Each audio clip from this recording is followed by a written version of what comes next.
નમસ્કાર મિત્રો, આજે ફરીથી તમારી સામે એક ગણિતનો દાખલો હું લઈને આવ્યો છું. તે ઘણી પરીક્ષામાં પૂછાય એવો છે વર્તનની પરીક્ષાની અંદર. તો તમે આ દાખલો ઝડપથી ગણી શકો એના માટેની ટ્રીક છે. કારણ કે આ વર્તનની પરીક્ષામાં તમારે સમય બચે એ પણ ઘણું મહત્વનું છે.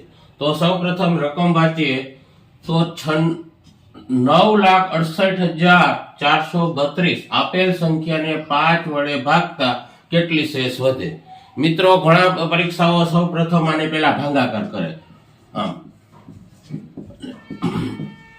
ચાલો 5 5 એકુ 5 4 6 9 5 45 1 8 3 15 3 4 9 6 30 4 8 5 40 3 2 6 5 30 પછી કે બે જવાબ વધે છે, પરંતુ મિત્રો આમાં ઘણો સમય જાય છે અને થાકી પણ જવાય છે. તો આજે આપણે આ દાખલાને ઝડપથી કઈ રીતે ગણાય એ હું તમને શીખવાડીશ. તો અહીંયા જોવાનું કે એકમનો અંક કયો આવેલો છે. ચાલો 2, એને 5 વડે ભાગાકાર કરવા.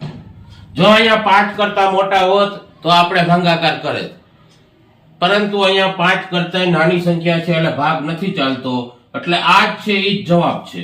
એ જવાબ આવશે બી. જો અહીંયા 7 હોત તો આપણે 7 નો 5 વડે ભાગાકાર કરે, 5 એકુ 5 ને 2, તો 2 શેષ વધે એમ કહે.